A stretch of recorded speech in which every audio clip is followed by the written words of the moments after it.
Warning: the following podcast contains violent scenes that may be unsettling to some listeners. Listener discretion is advised.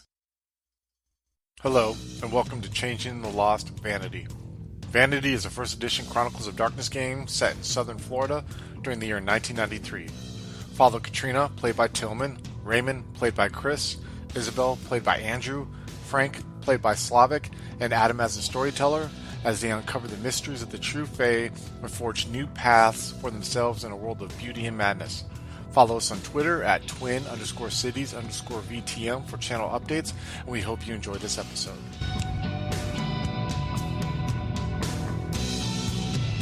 So, is there anything else like you guys wanted to do outside of the Bliss Club right now, where you guys are kind of waiting for Ray and Isabel go talk to Emmanuel and Norma? I don't think so. So he's just going to continue just kind of like kicking the can, smoking, just like thinking about stuff. We'll cut ahead to Isabel. So you and Raymond have both kind of just like entered the clubs and kind of just like partied a little bit. So what are you doing? She's going to look around for Emmanuel, see if she spots him, if he's still hanging out at his table or whatever. We've only been gone for what, like an hour? Yeah, it's only been an hour, and he's still in the same seat. Okay. He has like this, you can see like right up to the balcony where he was. He's sitting in the same spot, very jovial expression. You can see he's got a beer in his hand, and he's kind of either telling a story or listening to somebody tell a story, and it looks like it's a funny one because everybody's laughing. All right. I'm going to go up to where they're at, kind of approach the table, and she normally draws a lot of attention to herself. She's not going to try to draw attention to herself, but she's going to anyway. Just walking up to him, leaning down directly in his ear, and just kind of say to him, just loud enough so he can hear, we need to talk. We have a problem. And then stand back and like lean back up, you know. And he's gonna put his drink down and say, "Just a minute, guys." And he stands up and he pushes his chair back, and he kind of like takes you by the shoulder, like hand on your back a little bit, and like walks you into kind of like a more quieter area of the upstairs of the club, just like a little aside so you guys can talk in private. Yeah, and he says, Is it like muted here with like the music? Is it carry up here at all? I mean, you can still hear that echo of the bass just kind of like bumping and stuff like that. But this is a part where you can just talk regularly. You don't have to like, yell like, "I saw a true Fae." What? It's just like you guys can just like have like a normal conversation at like this part of the nightclub. It's like way towards the back where a little bit away from the speakers and stuff like that. Okay. So he opened up with, so what's going on? Yeah. This kid, he's got quite the story to tell. And just don't freak out when he tells it to you. I'm going to kind of warn you now. He's claiming he saw one of them. And you'll just see, like, you can see his facial expression. He's trying to keep it like very still and just look like unaffected, keep his coolness. But you can just see his face immediately turning red in whatever, however possible that is through his Fae means. You can just see that his face is just reddening and his face is just tightening with anger. He's just gritting his teeth and he's just like, okay, go on. He's been kind of scared and locked away. So at least that's what I understand. And there's some kid he saw get taken. He's just gonna like interrupt you, and he's just gonna say, "Listen, Isabel, I'm gonna need you to tell me the rest in just a second here. I think I need to talk to Norma right now." And he's just gonna kind of just like kind of like as he like tries to push past or something. That's what Raymond is doing. And all right, so before Emmanuel makes it to Norma's side of the room where he's just pretty much just stormed off to.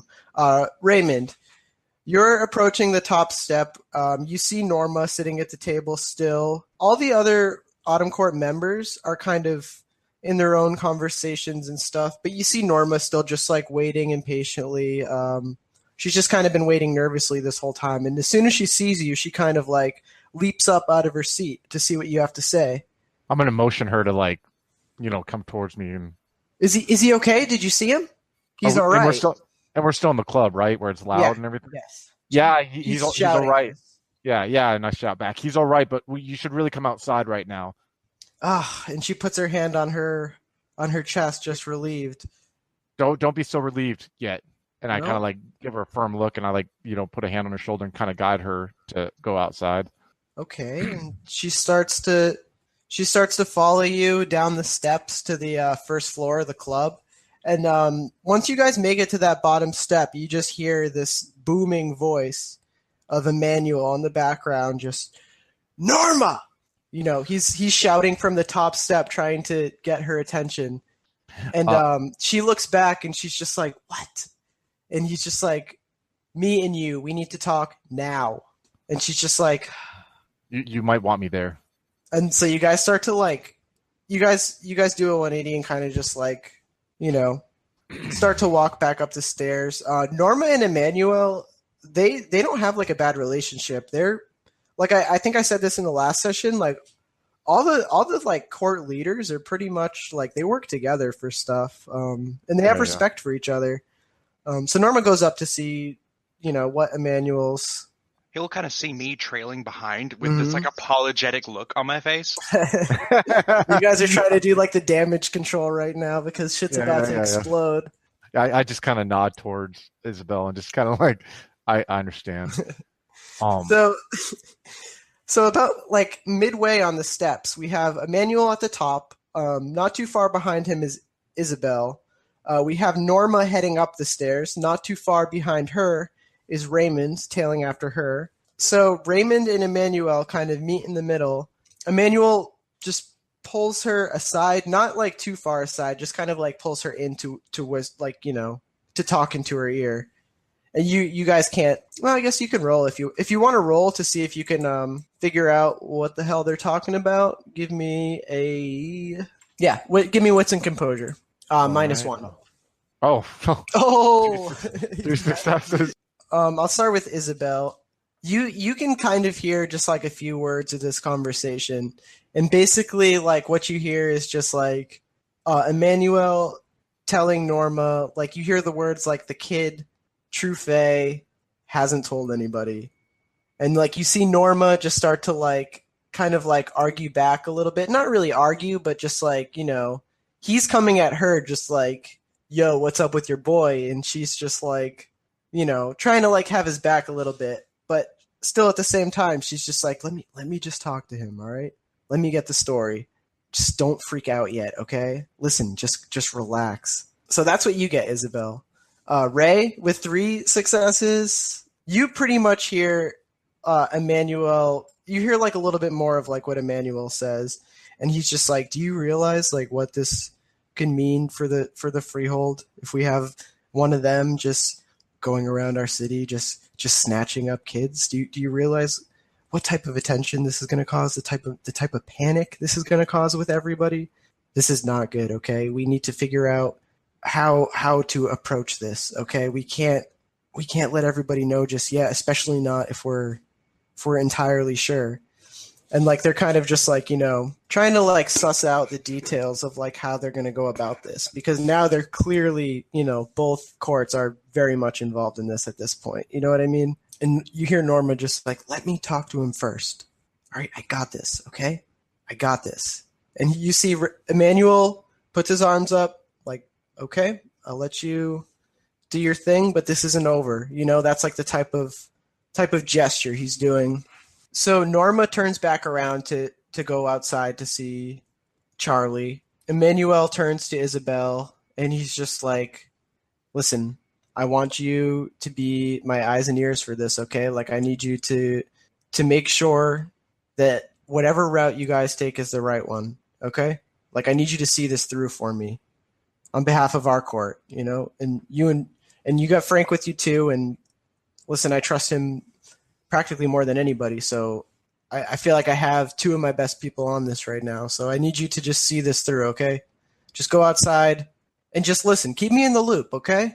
And he'll kind of just like gesture for you to follow Raymond and Norma. Yeah, she would nod to him and go with him. And you can see he's just like, as you're walking away from him, if you were to take a look back, you would see that he's just like pacing back and forth, pissed now, like completely different from the way that you saw him when you re-entered the club. He's kind of just, this fills him with rage. And I mean, seeing that reaction from him, like, you're a Summer Court member too, like, you're starting to feel that too a little bit. You don't know if you want to talk to this guy or like kick his ass, probably. I mean, not to speak for your character. I'm just saying, like, that summer instinct would be, kind of like, affected in a sense, or like touched upon. But yeah, and then so Raymond and Norma head back towards like the front entrance of the club to regroup. And I'm going to say to Norma when she's like within earshot again and we're walking out, I'm be like, the kid knows he fucked up. He won't stop apologizing for it. She's shaking her head. Worst thing we could have done was told Emmanuel about that. Jesus Christ. And she's just trying like, to get to you. I know. I'm sorry. I was trying to get you to talk to him first, and then we could break the news after we figured out a way to break the news. But Isabel thought it was best to speak to him, and I can understand where she was coming from with that. But hey, look, no problem. I get it. She's, that's she's doing her part. Yeah, she's doing her part. I'm not mad. Look, Emmanuel, I'm right behind him. Yeah, she's gonna like pull the both of you. Norma's gonna pull the both of you, Ray and Isabel, aside before you guys actually exit the club, just to kind of like group with you guys before you actually go out there and start talking to Charlie again. And she's just like, I know, like, listen, Isabel, I'm not upset at all. I understand, Emmanuel is your leader. Obviously, you're going to report to him. We wouldn't expect any less from, members of the Summer Court. And, Emmanuel is one of my colleagues. If this is what Charlie claims this is, Emmanuel needs to know. But I just wanted to maybe figure out if what he's on about is real before we get Emmanuel involved. He's touchy about them, as we all are. If he's lying, he's doing it really well. She takes a deep breath. Okay, well, let's hear what he has to say. Hopefully we can get to the bottom of this. And so, like, the group of you head out the door, and you see Frank and Katrina and Charlie kind of the way that you left them. They're sort of hanging out outside of the car. Frank is like sitting down on the sidewalk. Charlie is still kicking the can around. Katrina's hanging out, sort of leaning against the car.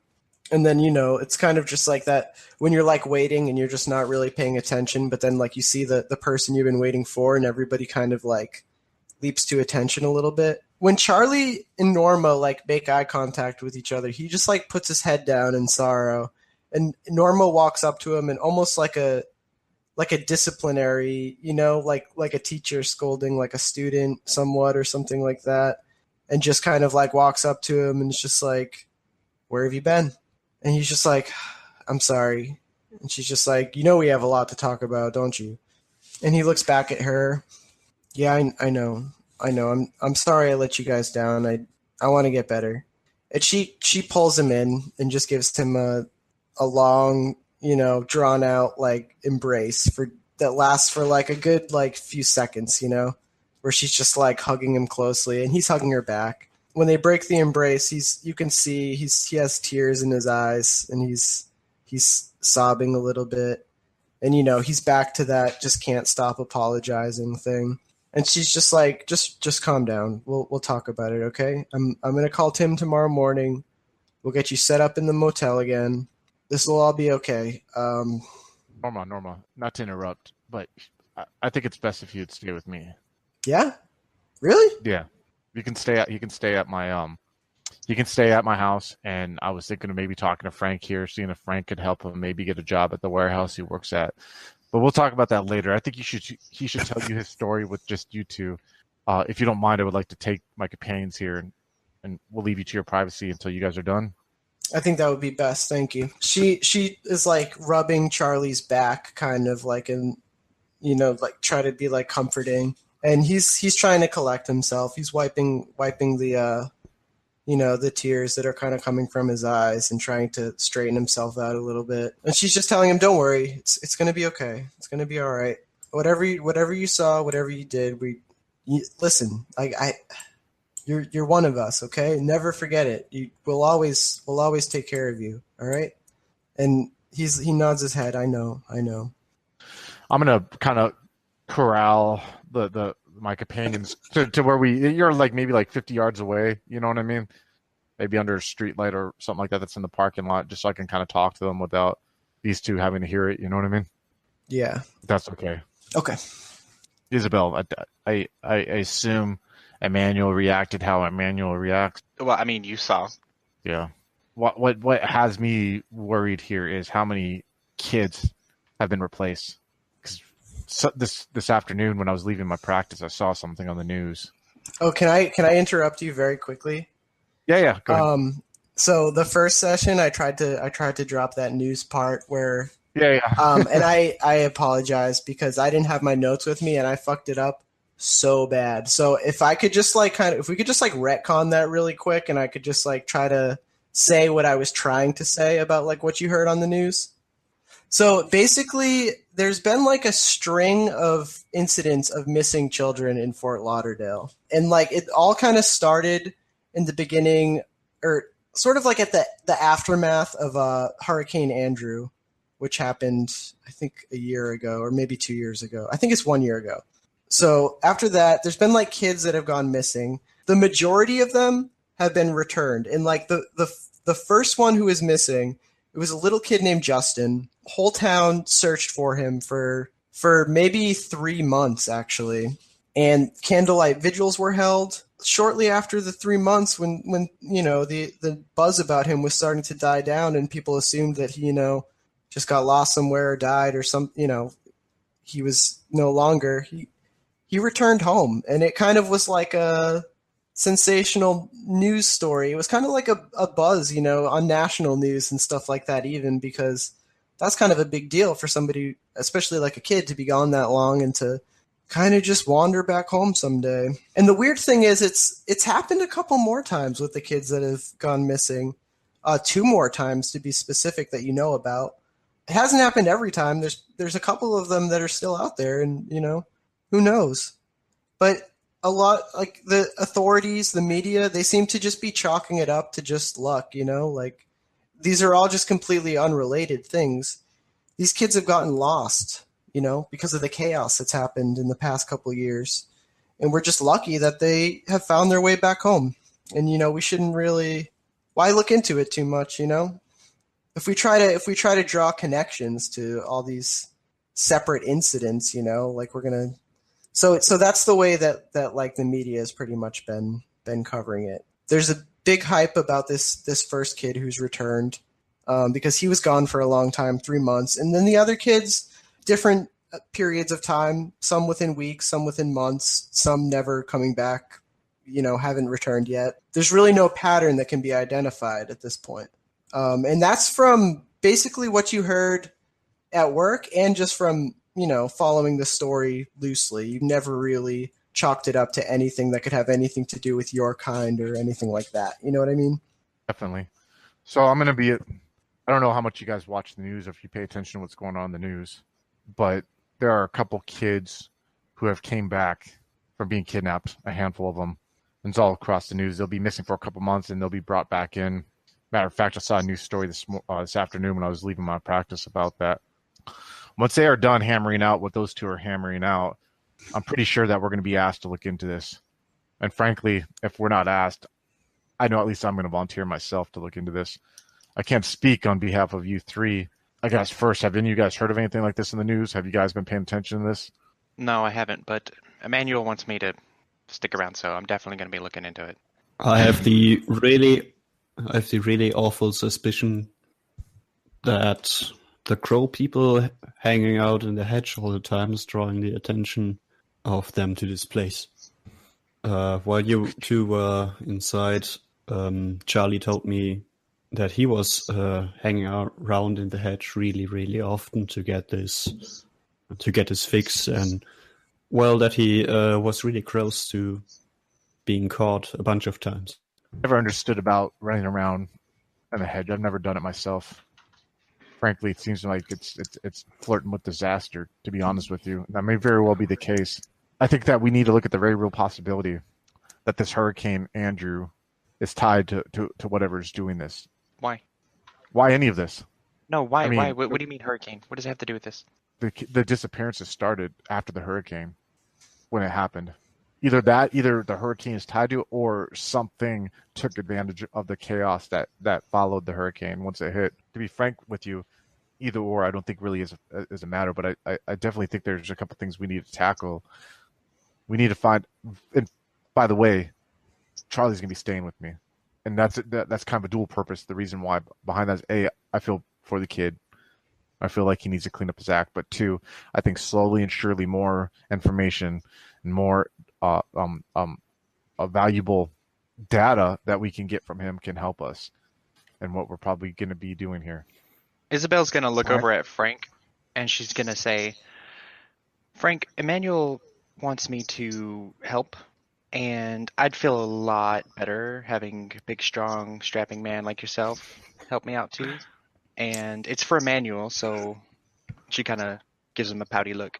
I don't know if I was like clear about it earlier, but Emmanuel definitely wants Frank to be part of this too. Like, and I don't know if I had said that he would have asked you to ask Frank. Like he would have. He Well, absolutely. he didn't say anything, but I am asking right. Frank. Okay, absolutely. Oh, well, okay. I'm sure I have the time, and I heard about those kids on the radio, and I'd feel bad if I didn't do anything. I'll be there to protect you if something happens. My She God. gives him a genuine Frank's smile. heart of gold.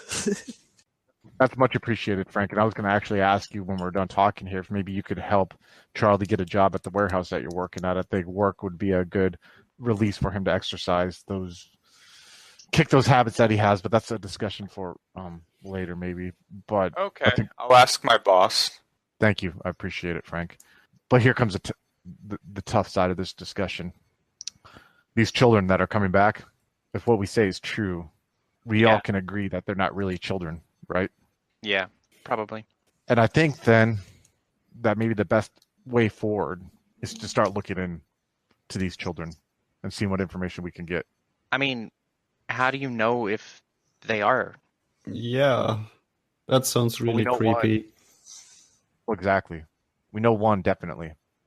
And once Charlie's done talking to Norma there, we're going to find out. But how do And with you us even looking- go about figuring out if they're a fetch or not? Out of character, there's no way to like just really exactly. know offhand, you know? Exactly. We know Right, of one. and that's why she's saying that like out loud. Like Yeah. like, how do you even know? You know? We don't even know with Charlie. I mean, yes, he sounds convincing, but it sounds like he had a dream. I saw how Charlie reacted when I found out. And I can assure you that Charlie at least believes what he said and that it is probably real. But what I think would be smart before we decide a path forward is once they're done talking, we go back to my house. We can go to my house. You guys can have some drinks if you want to, whatever. I find it to be tranquil there, and I think putting Charlie in an environment like that and maybe discussing this further would be the best way forward. But I just want us to get this out on the table that hard decisions may have to be made. What do you mean? I'm just saying we're dealing with children here. With things pretending to be children. And we're going to be trying to find if one of those creatures who did this to us is within our boundaries here in the city.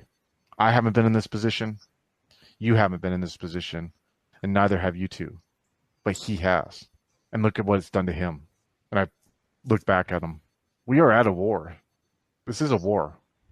It's unspoken war. We are protecting ourselves, and we're protecting those that are close to us and people we don't even know from becoming victims like we were. There's nothing you can do I'm about not- it anyway. That I is don't know what why they you want think you to you think. can fight or anything like that. If there's one of these things coming after kids, all you can do is hide them. And if they have taken any of them, you don't even know. Like, there's no way to know, to tell if it's a kid or not. And there's nothing you can really do because once they're gone, they're gone. That's because you haven't tried. And you are reacting exactly how they want you to react, Isabel. What do you want to do? Follow around random kids like the creepy stranger and then jump out of the bush when the face shows up? Exactly. That's a good way to just get yourself like arrested. Listen, I have no idea what route we're going to take. But we know when children are involved or things pertaining to be children, emotions can be played on. All I am saying is right now, we need to harden ourselves and prepare ourselves for decisions that may have to be made. It's just the fact. It's just that simple. Listen, I am not a confrontational person. I am not out here looking for a fight. I am not trying to hunt these things down. I'm not trying to find signs of them. I am trying to deal with my existence the best of my ability. But right now, one of these things has jammed its way into our existence. I wasn't looking for it. Neither of us were looking for it. Neither was he. But it has put itself in our reality right now. And as we speak, one of the things that did this to us, that stole us from our lives, and that to others. And it wants you to put your head in the sand. And it wants you to pretend. It wants you to feel like you cannot do anything about it. It wants you to accept the status quo. And it wants you to believe that there is no new way to find it. And I am not willing to give it the benefit of that doubt, just like I am not willing to show it what it did to me up to you guys. That is why you see me like this. That is why I choose to be like this. Because I do not want to give it the satisfaction of controlling my life, because it's already done enough to me. Now, right now, it may be sinking into you all, and I can understand that. But this facade that we try to build around ourselves to deal with what is done to us, you need to protect that too. And all I'm saying right now, be prepared for hard decisions that need to be made. Whatever. I'm gonna go get a drink and dance. You do that. When they're done, you're more than welcome to come back to my house, and I hope you guys come with, because I am going to talk to Charlie more. I'm going to see what I can find out. Isabel Here's kind my of phone storms number. off. She's kind of irritated at you, the way you're approaching this, like right now, out of the blue, out in the parking lot. She's just like, "This is too much. I can't deal with this shit right now." And like, Isabel, please, just let me give you my phone number before you leave. all the guys say that. Keeps walking. I look at Katrina. I'm looking at her reaction right now. I don't know, Raymond. I think you have worked up some stuff there, and I think you should take a few hours rest, maybe. Give Charlie some time to accommodate. Like, I don't want him to feel like you lock him up in your house and then start questioning him. You're right. Listen, you're right. I'm sorry.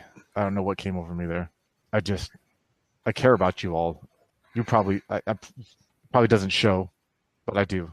How about you come back with us and have a drink? We'll have a drink. And you too, Frank, you can come with too. I can understand why Isabel doesn't want to be around me right now.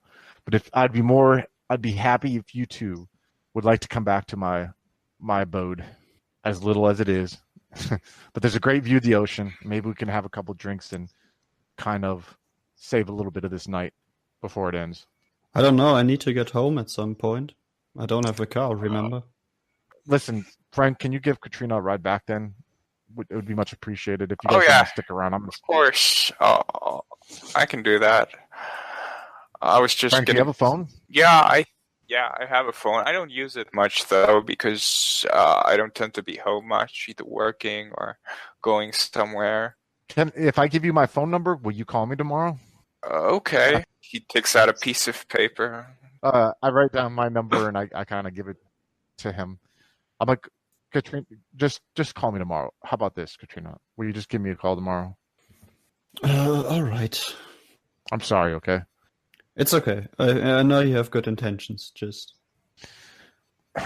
maybe tomorrow we can discuss Melissa and how we're going to factor into this. So yeah, that sounds like a plan. I need some rest. You're right. I just need to have a drink. Just sit on my porch and just look at the ocean and just maybe he can get some sleep without worrying about what's going to come up. So okay, I'll go. I'm sorry. You have a good night. Okay. And as you guys are finishing talking, you see Norma and Charlie are approaching again. And as the two of them get close, you see Norma kind of motions for Charlie to like stop so she can kind of talk to you more privately, Ray. And she just looks at you and she lets out a little sigh. Just, you're sure you want to do this? Yes, I have no choice. Do any of us? You understand that the next, however long you decide to take him in, it's going to be an ugly time. He wants to try to to get off the stuff again. And I don't know if you remember the last time, or he probably, he tried to keep that whole side of himself in the dark from the rest of his court mates, because it's not something he's proud of. But I don't know if you remember last time, but it wasn't easy, and it wasn't pretty either. So you understand you know what you're getting into? Yeah, I'm gonna take a week off from my practice and just spend some time with him. Norma, we have to acknowledge that this is drastic, what's happening right now. No, I agree. I absolutely agree. And what troubles me is I believe him. I really do. But I feel like the only way we're going to really be able to tell what happens is if we go into one of his dreams and just fish around down there. And, that's not something I myself am particularly good at. And I don't know if there's anybody in your group that would be able to take a look for me. But either way, he's agreed to it. So Is that something that I would be known for? yes.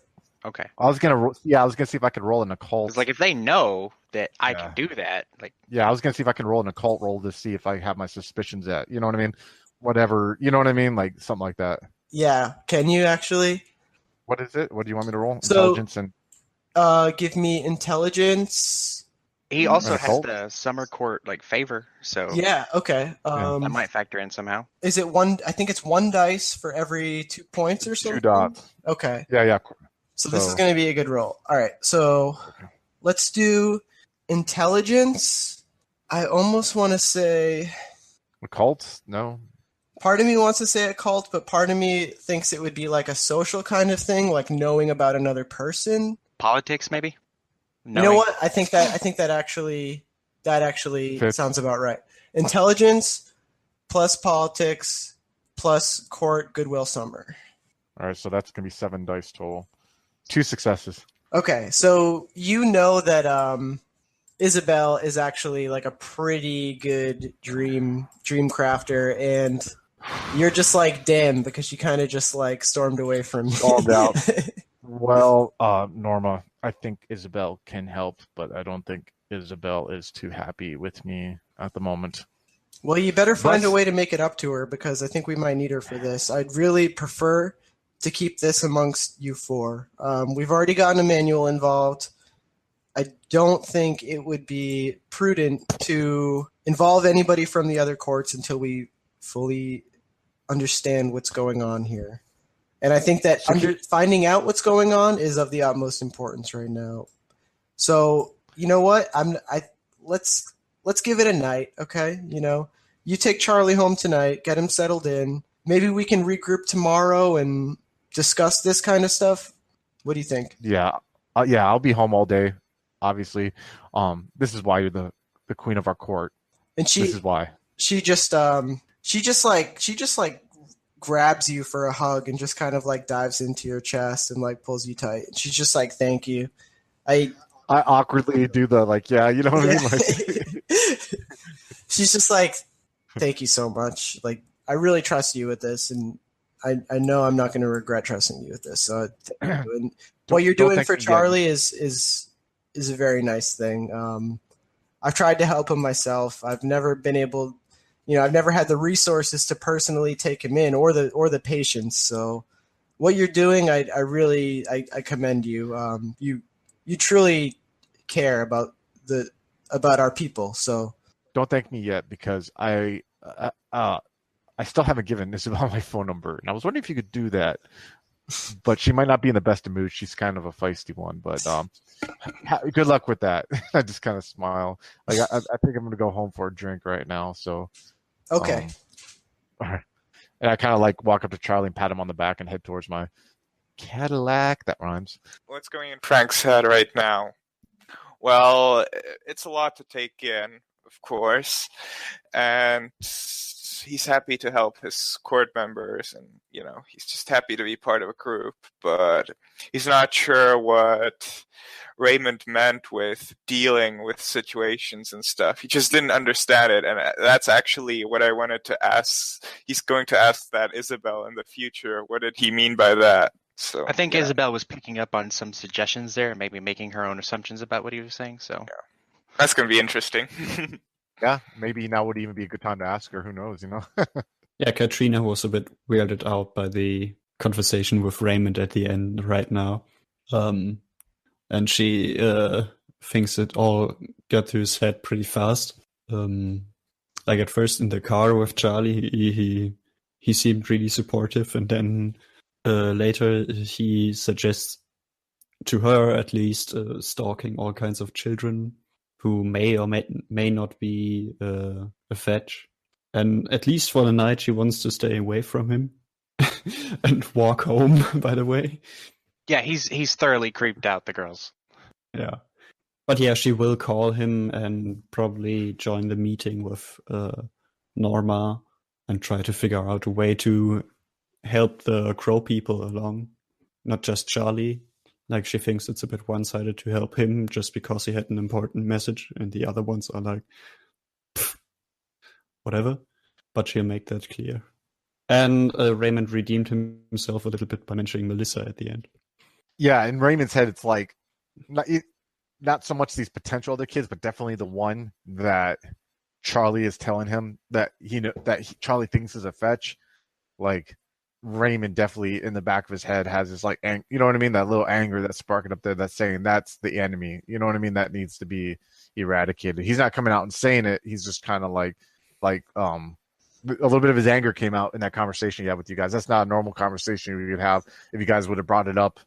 Like, if we ever ran into this situation and potentially in the future, what would you think? And he'd be like, but like now that's real and it's like came close to home. You know what I'm saying? Like, it's just it's rearing its ugly head a little bit at like a bull almost in the back of his head. So I just want to mention too, like the idea of just every fetch needs to be like completely eliminated is like not very common in the changeling community. There's definitely people who would hold that opinion, but there's definitely a lot of people too who are perfectly content just letting the fetch continue to live the life that they had and continue to make their family and loved ones happy.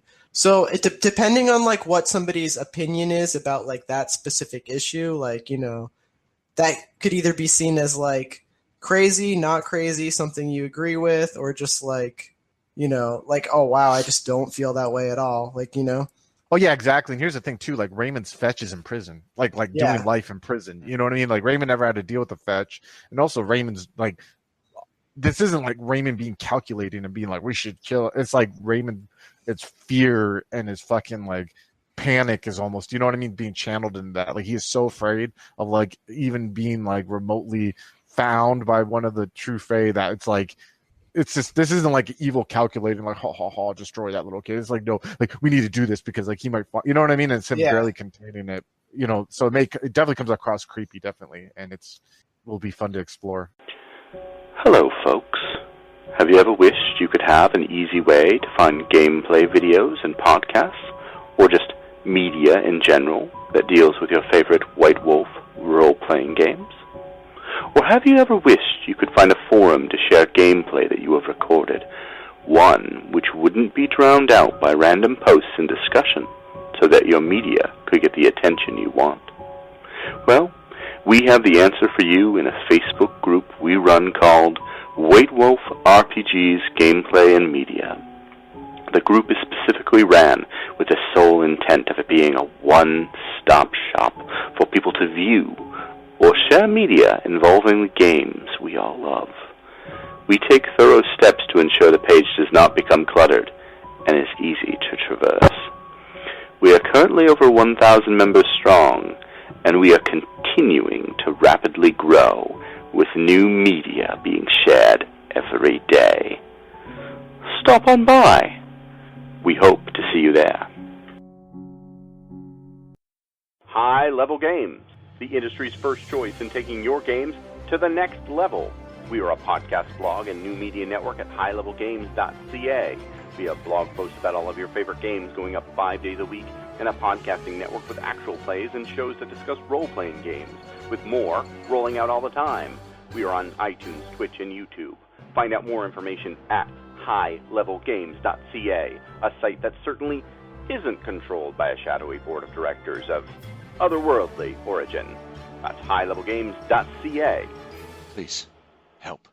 They're coming.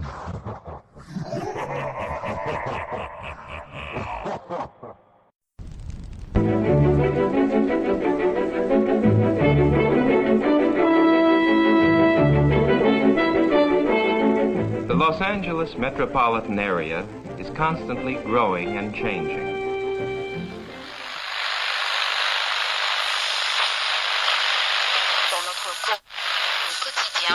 The Central District is full of new buildings. The Hollywood and Wilshire districts, once far from downtown, now are part of a which spreads past Beverly Hills and out to the ocean.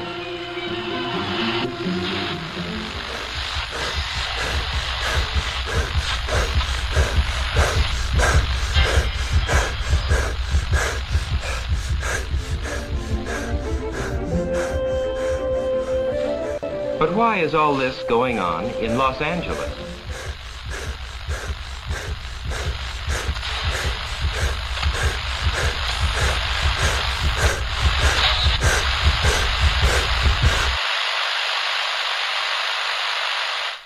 Why is Los Angeles an exploding city?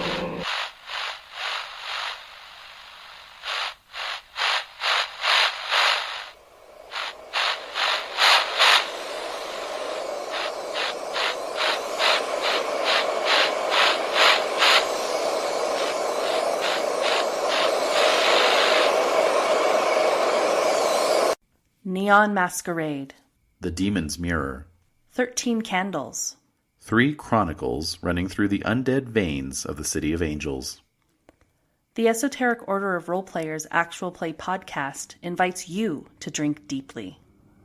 Go to eorpodcast.com and search the duets tag to find out more.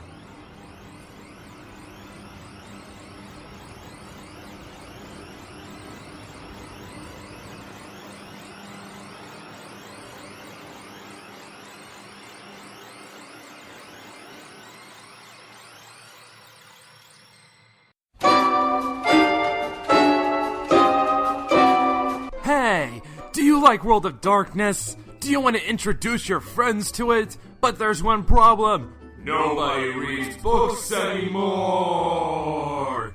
This presents you with a problem, doesn't it? You want to get your friends into these awesome games, but they don't have the time or wherewithal to read any of them. Well, that's where Brett the Hitman comes in. Brett the Hitman, your one-stop shop on YouTube for all things related to World of Darkness. Currently in the middle of his Werewolf the Apocalypse series, which is showing tremendous growth. It's going to the moon!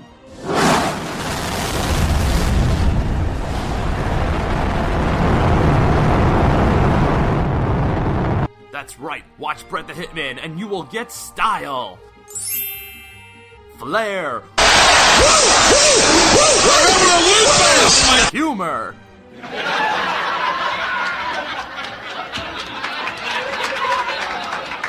and of course some dank meme magic. Fucking normies! Brett the Hitman on YouTube at youtube.com/I love other people's misery. So watch now! If only for the dank memes. Tune in today!